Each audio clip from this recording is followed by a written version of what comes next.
Yeah, our honorable guest is coming up, so why don't you give a round of big applause?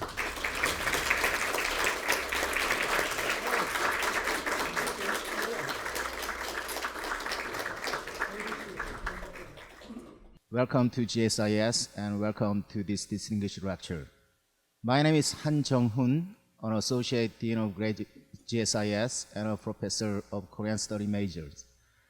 I, on behalf of my school, would like to welcome all of you to this event. Second, although this is not a normal way of introductions, but I would like to introduce our honorable guest because we have the extraordinary guest today.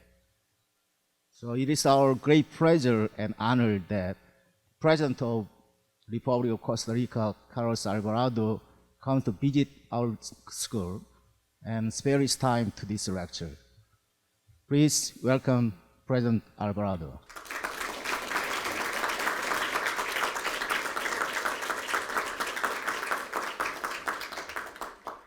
And we are also pleased and proud that our University President, Oh Se-jung, is here.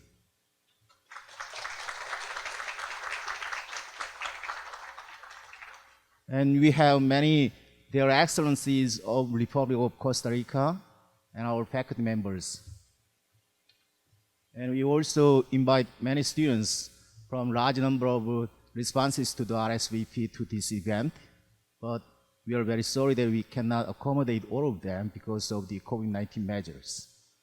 And finally, I would like to make an announcement such that due to the press embargo, the audience would not allow to take pictures of this event, and you don't have to share this event before the embargo is lifted. And actually, we are recording this event, so we are going to share this event later the embargo. Now we are beginning to this event with the welcoming remark by our Associate Dean, Professor Song Ji-yeon. Professor Song Ji-yeon, please join us in the podium.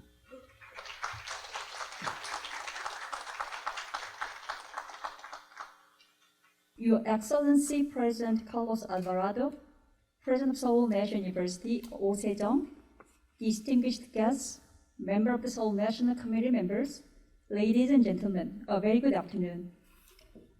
It is a great honor, privilege to welcome President Carlos Alavarado to the Graduate School of International Studies, Seoul National University. Since establishing the diplomatic relationship with the Republic of Costa Rica and the Republic of Korea in 1962, the two countries have promoted a strong bilateral relationship and a global partnership over the past 6 decades. His Excellency President Alavarado has made a first visit to Asia since his inauguration in May 2018, which will be a milestone for the two countries to further consolidate bilateral relationship and also cooperate on global challenges. The Republic of Costa Rica, well known for one of the most beautiful countries in the world, has been also renowned for its strong commitment to democracy, human rights, peace, and environments. In particular, the Republic of Costa Rica has been one of the leading countries in environmental issues, ranging from decarbonization, climate change, to biodiversity. The country's successful achievement was recognized as a 2019 Champions of the Earth Award, the UN's highest environmental honor, for its role in the protection of nature and its commitment to ambitious policy to combat climate change. Building on the country's strong tradition and commitment to environment, His Excellency President Alavarado has provided a strategic vision and goals for achieving sustainable development goal, represented as a greener, resilient, and inclusive economy. To name a few, a national electricity grid with only renewable energy, the replacement of the combustion engine vehicles with electrical vehicles, and the plastic-free society clearly indicate the Costa Rica's strong efforts and commitment for the green growth and climate change.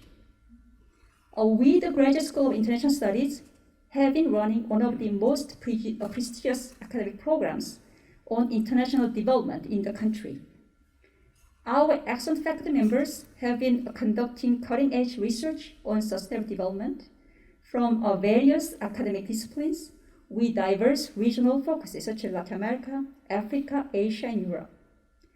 Our bright students also have strong academic and practical interests in sustainable development, especially climate change and environmental issues. Considering our school's academic strength and also scholarly orientation, it is such a wonderful opportunity for our faculty members and students to listen to great success stories of, as well as the remaining challenges of the Republic of Costa Rica on sustainable development. His Excellency President Alvarado, as the visionary leader of the international community, has been strongly encouraging the other countries taking important steps toward a better future for our generation, and more importantly, our next generation. I believe that today's distinguished lecture by President Alvarado will provide us insights for enhancing our understanding of sustainable development and searching for the solution for the world. Please welcome His Excellency President Carlos Alavarado to the podium with a big hand of applause.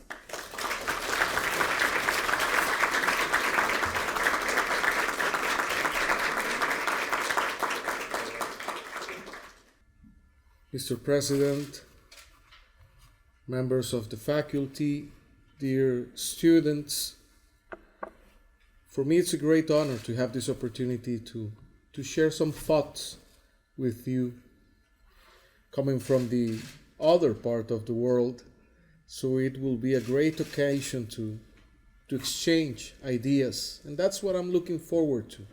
Not only listening to myself, but perhaps to have the chance to open some space for sharing. So I'm supposed to talk about Costa Rica on sustainability, develop climate change towards a greener, resilient, and more inclusive economy in 20 minutes. So I'll do my best to accomplish that goal, but perhaps I'll do it in a different way. So I'll meet the same objective, but from other perspective. So I want to persuade you of 3 ideas. The first one: we are living in the most exciting time that there has been for humanity. And I want to make the case for that. Now is the most exciting time there has ever been throughout human history. That's the first idea I want to persuade you on. The second idea might sound cliche, but it is not. The second idea is sometimes the impossible can be possible. And I know it sounds very cliche.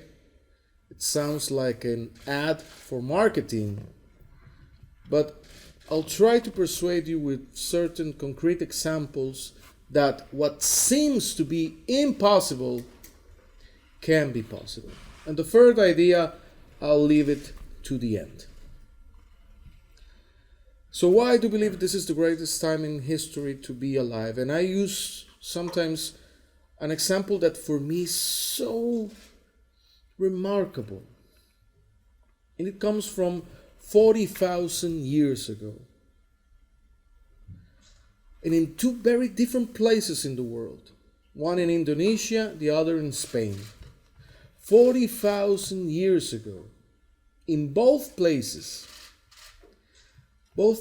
have caves in which human beings draw human hands on the walls of those caves. Can you imagine 40,000 years ago?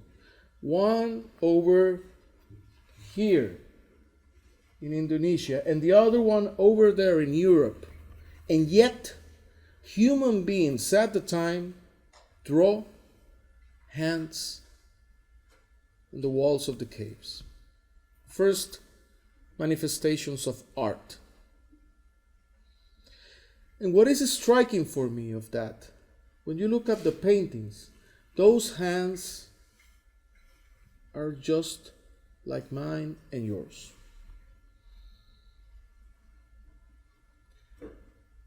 And if you think about it, how much has human culture changed ever since till our times?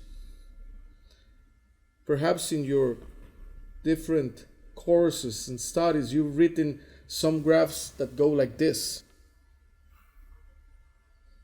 and then like this. Some of them are associated with the different industrial revolutions. Some of them are associated with the yield of how we produce food. Some of them are associated with the acceleration of the microprocessors. Well, it's shorter because there were no microprocessors. It's like 0, and they look like this. And another of this series is carbon emissions. This is the most exciting time to be alive and be a human being. For centuries, for generations, we tend to produce in the same way. If you were to work as a shepherd, your grandpa was a shepherd, your great-grandfather was a shepherd as well. Your son will be a shepherd for generations. But a couple of 100 years from now, that changed. We have an exponential growth in the velocity of how things change. Let me put you one very simple example. When I was small, we used to sing Happy Birthday on my grandma's house, playing a big black long play. So we put the long play and we played that, and that was Happy Birthday. Before that, the only way of playing Happy Birthday was live music. So my grandma just saw live music and a big LP. But if you think about it, she saw two kinds of technologies.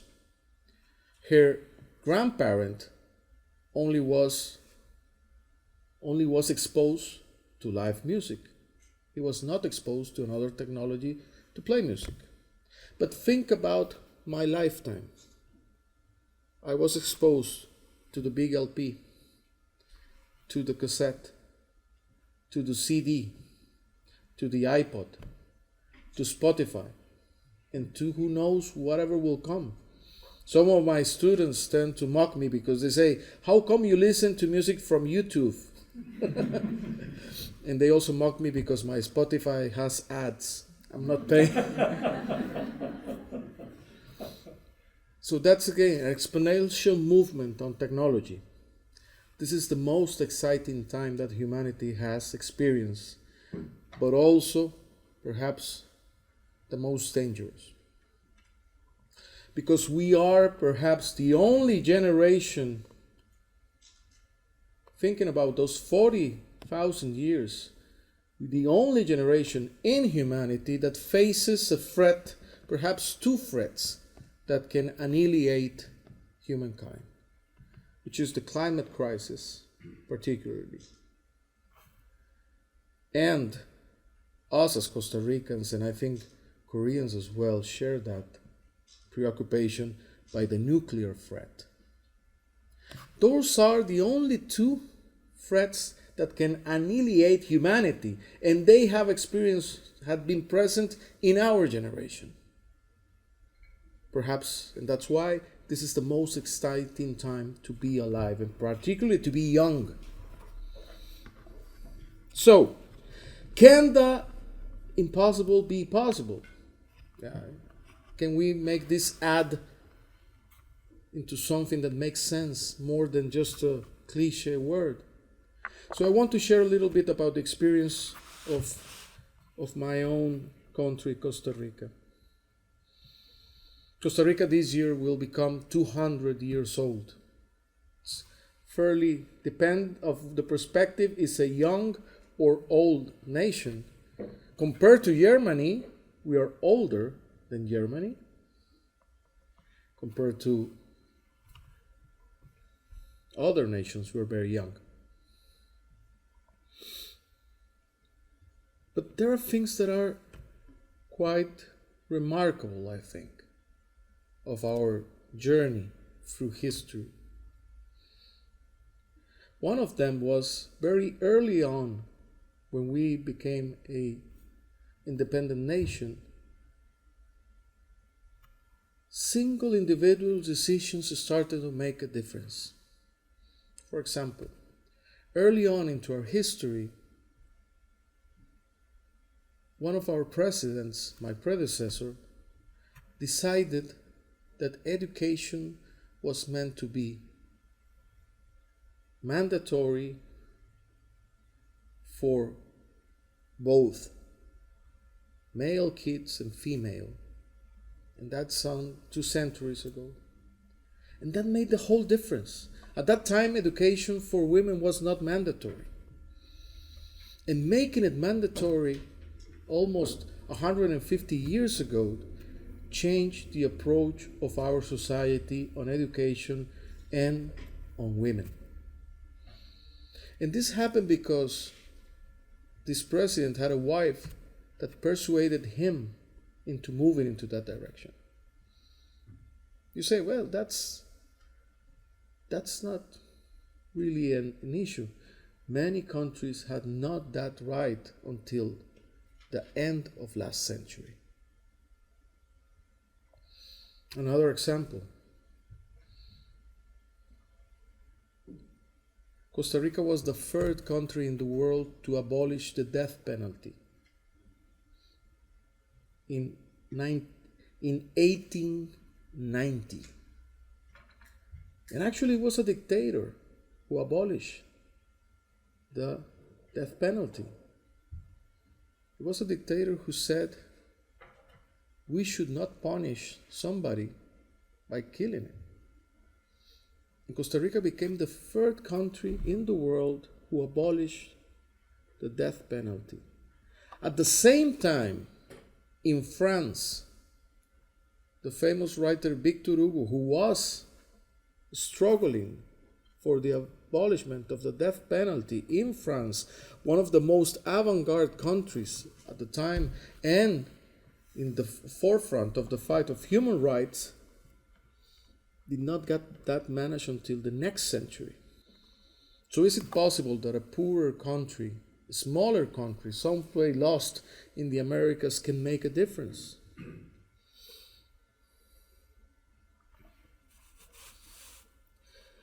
In the 1940s, the Second World War was hitting all Europe and the rest of the world. In a fight between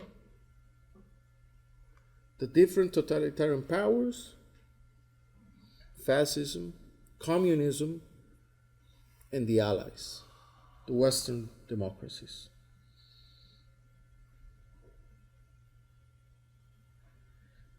And from there on, the Cold War started. And even throughout the Second World War, the suspicion between Russia, the Soviet Union at the time, and the United States, the UK, was there present because of the antagonism between the communist and the capitalist world. So let me tell you a story that happened in 1941, in the middle of the Second World War. In tiny little Costa Rica, at the same time that this ideological world war was happening, there was an alliance between the Republican Party, Liberal Democrats, the Catholic Church, and the Communist Party. They created an alliance, and they created the social guarantees. And in 1941, Costa Rica created the Universal Health System, 4 years earlier than the National Health Service of the United Kingdom.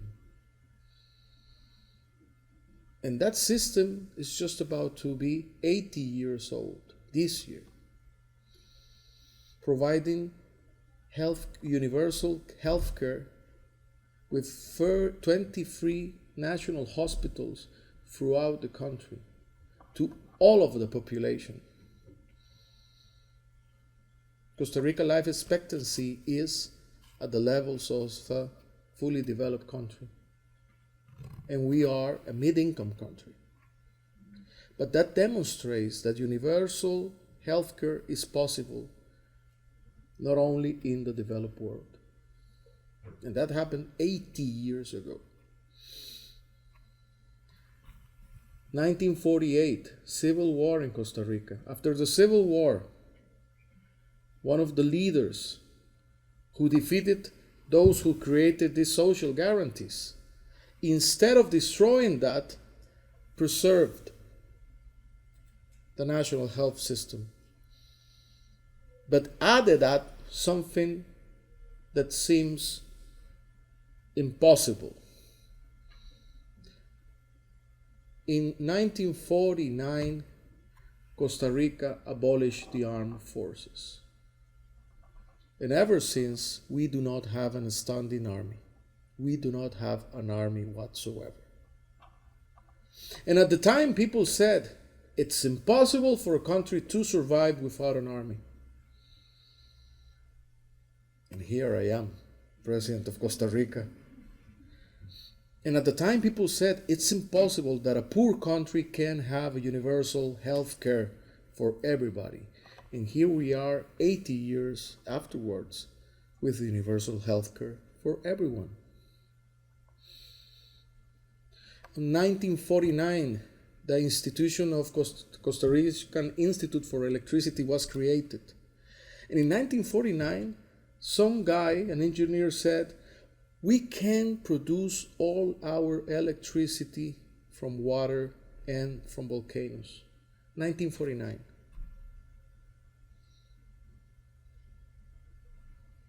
At the time, everybody said, that's impossible. And at the time, everybody said, why would you do that? I mean, you have coal, you have gas, you have bunker.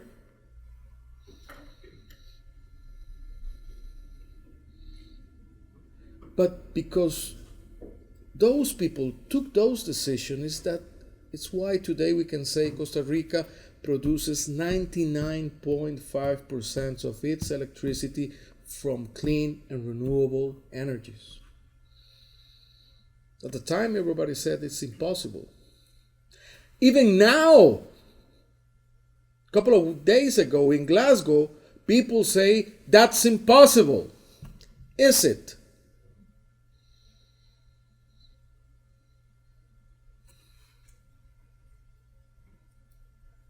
During the 80s, last century, we lost our forest coverage from 80% at the beginning of last century to 20% in the 1980s, when I was born. So some people came up with a program first of creating national parks and afterwards of creating programs to protect the forest, payment for environmental services. They paid private owners of forests to preserve it. Creating national parks, forest reserve, payment for environmental services. And at the time, people say that's impossible and stupid because your economy is going to be just annihilated. You rather have land to cultivate or to raise cattle than to have a forest. What happened? We recovered from 20% our forest coverage to more than 50% today of our forest coverage. We fixed a lot of carbon, but not only that. We recover our biodiversity. Costa Rica is one of the few countries that do not have lost biodiversity but recovered biodiversity, because we have recovered our ecosystems. And it's profitable because tourism, ecotourism, has become the greatest industry that we have. It's profitable. So can the impossible be possible? Yes. Conservation is good business. Biodiversity, it's a good business. Fixing carbon, it's a good business. So the second thought that I want to share is that the impossible can be possible, but through real things, not just as a mojo. Through example. It's like Mandela used to say. You keep saying something it's impossible until somebody makes it possible. And that program of environmental services is the one that earned Costa Rica the Earthshot Award this year. Obviously, we have many things that are wrong and bad and we need to change. I'm not here just to give marketing on Costa Rica, but I'm here to share some hope.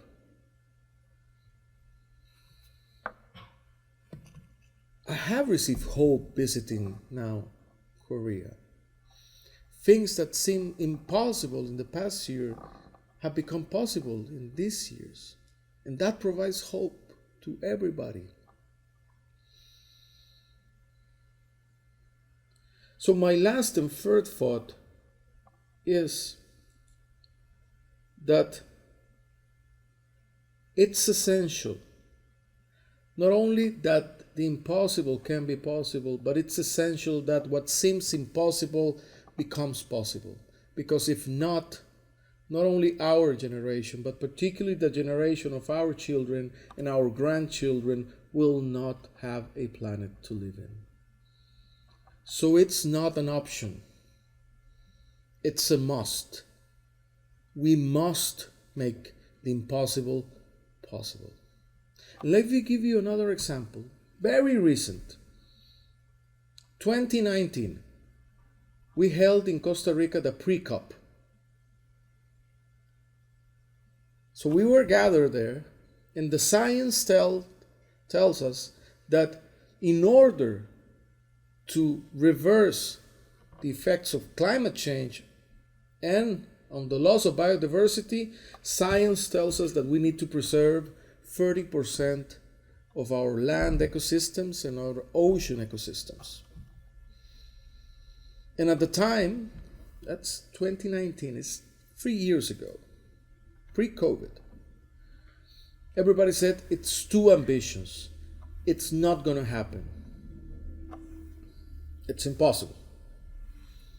So France and Costa Rica, partnering also with the UK, launched the High Ambition Coalition for Earth, Nature and People.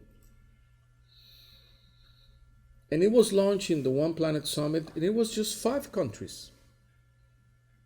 And everybody said, it's going to be a big failure. Nobody's going to commit to protect 30% of their land, neither of their oceans. It's too much. What about land pressure? What about fisheries? What about this? What about that?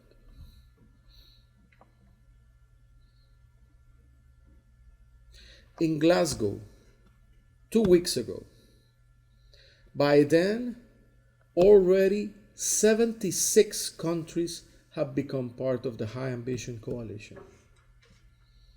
And you will say, well, those are very small countries, perhaps. Well, India is part of the High Ambition Coalition.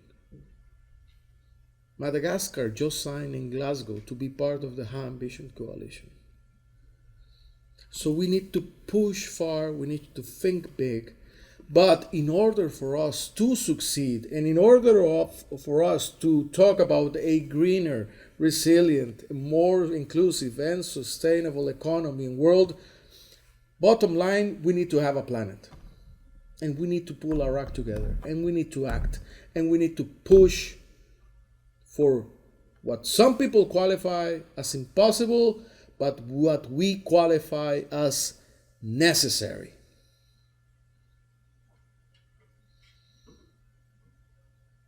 So the good thing is, example shows that it is possible.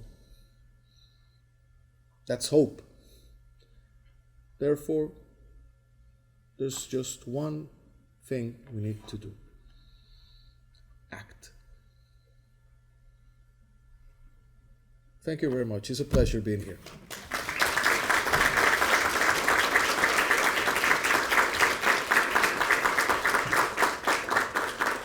Thank you, Mr. President, for the very inspiring speech. So why don't you give in a round of big applause again? I believe our students are very impressed about the peaceful and democratic development of Costa Rica, and also maybe recognize the importance of the Sustainable Development Goal again. Thank you very much. So now I will open the questions open the floor to the questions. So since we might have 10 minutes left, so I think that 2 or 3 questions would fit in the schedule. Thank you so much for your inspiring lecture. My name is Yoon Jung Lim, and I'm majoring in international cooperation in here SNU GSIS. As a student particularly interested in sustainable development, your speech was very informative to me. And my specific question is, in which fields of cooperation between Costa Rica and Korea are considerable in achieving greener and inclusive economy, in your opinion? Thank you once again for a great lecture. Thank you. Well, actually, we're currently working in several areas as we speak. One of them is digital, because we are learning a lot from Korea, and digital actually is one of the pillars for decarbonization. But most recently, we are working with the NAMA facility, National Adaptation and Mitigation, because we are studying several processes on how the livestock raising can also fix carbon, particularly throughout the roots, fixing carbon throughout roots in the pasture. So we have done lots of research on that, and we have talking to take that to the next level with cooperation with Korea. Also on changing refrigerants to make it more efficient. That's something ongoing that we are working. And there's a big, the greatest area of opportunity for me, but we need to persuade President Moon perhaps tomorrow. As Costa Rica is 99%, its electric grid is 99% clean and renewable. But that doesn't mean we do not have a footprint. Our main carbon footprint is on transportation, because our transportation remains based on fossil fuels. But there is the opportunity, because we still have surplus of energy production from electricity. So we have 2 alternatives. We can plug our electric grid into our transportation, but for that we need technology and finance. If we accelerate changing our public transportation into electric vehicles, electric buses, electric trains, in the near term we can be carbon negative in terms of transportation. But then we need the finance and the technology. But we can be a great example, because there are just a few countries that can basically turn sustainable their transportation. And the other one is hydrogen. Why? Because there's an increasing market of hydrogen, but not any hydrogen. It's green hydrogen. And we can produce green hydrogen due to our kind of electric matrix. You can produce hydrogen from coal or from atomic, but that's not green hydrogen. It produces emissions. So the idea of producing green hydrogen is a great prospect as well. So I hope you graduate soon so you can start working with us and your government. But I'll encourage you to. and also how to create the schemes, not only to implement the technology, but to make it economically sustainable. That's part of the problem. Thank you. Well, thank you so much. Good evening. My name is Jamie. I'm actually Costa Rican. I'm here studying. Yeah, I'm majoring in international commerce, and my thesis is actually regarding sustainability and trade. Well, basically, my question was a little bit towards your answer in regards to the transport sector and the education and innovation. I know that there have been talks between the Costa Rican government and the Korean government, and if I remember correctly, even the First Lady, she came back in 2018 to talk about transportation and innovation. So my question would be more towards what are the specific actions that you have been able to accomplish with these talks between both governments? Yeah, we know that, well, the transportation sector would be like the highest issue or the highest priority that we would have as a country, and especially regarding maybe new controversial issues back in Costa Rica, like Marchamo, you know, and that's like a tax for circulation. I was just wondering, what were your thoughts? Because in my experience, or like in my perception, I would expect maybe if people had like a more easier incentive towards greener transportation, even like just like private transportation, that would mean also innovating the float of vehicles, right?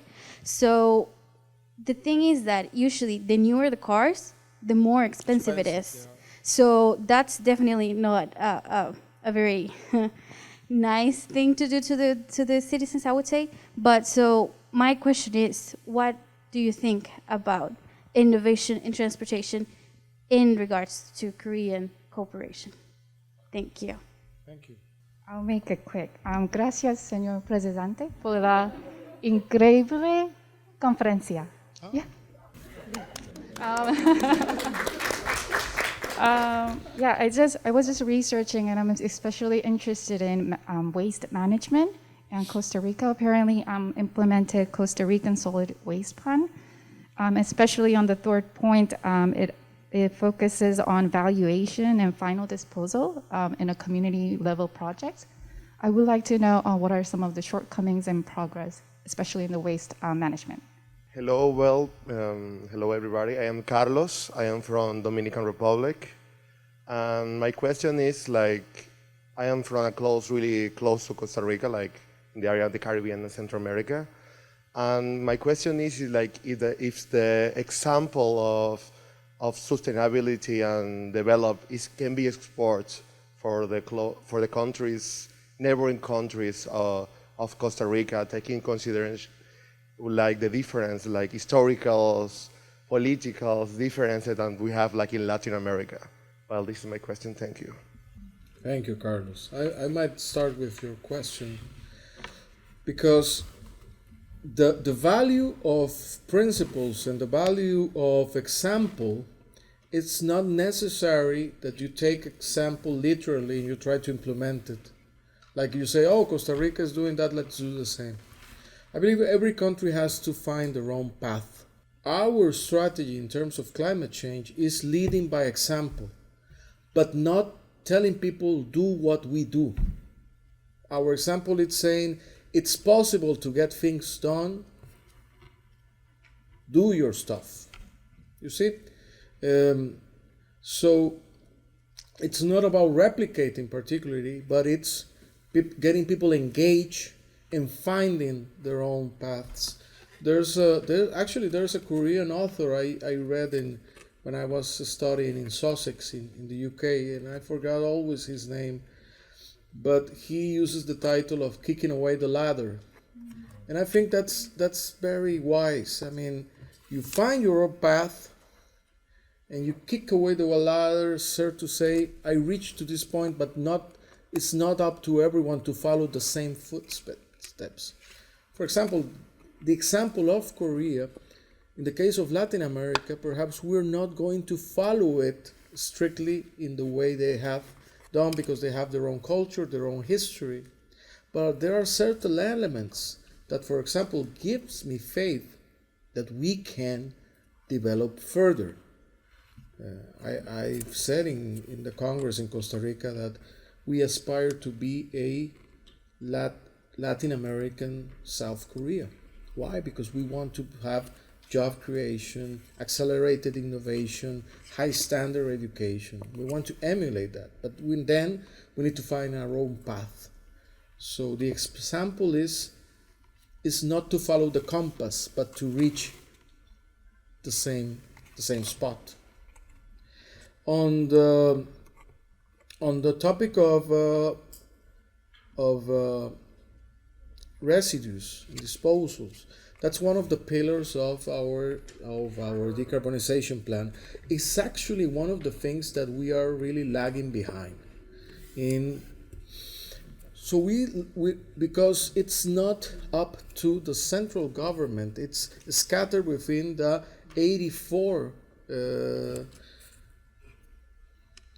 cantons or local governments. So it's and they all have different strategies, and so there's the Ministry of Health that's part of it, Ministry of Environment. So we are just entangled within bureaucracy.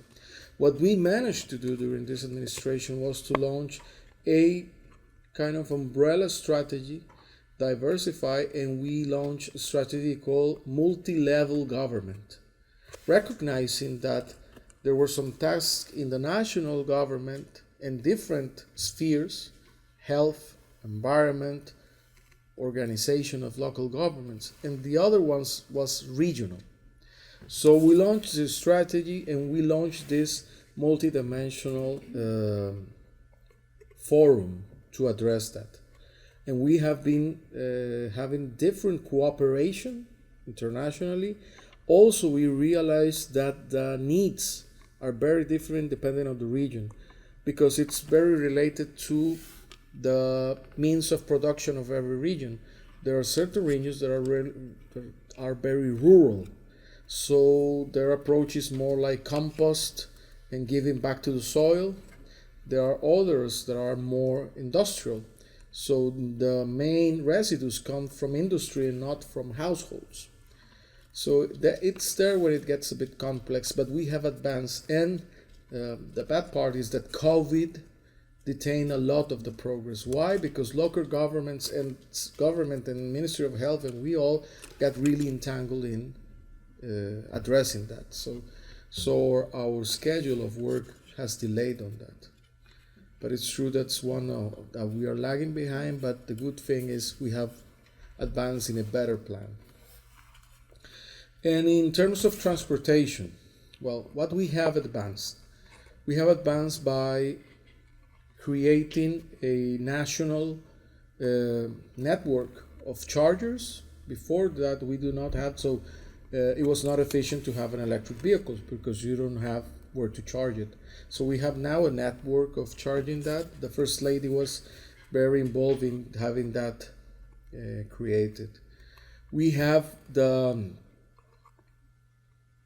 pilot on electric buses, which has been very successful. Electric buses is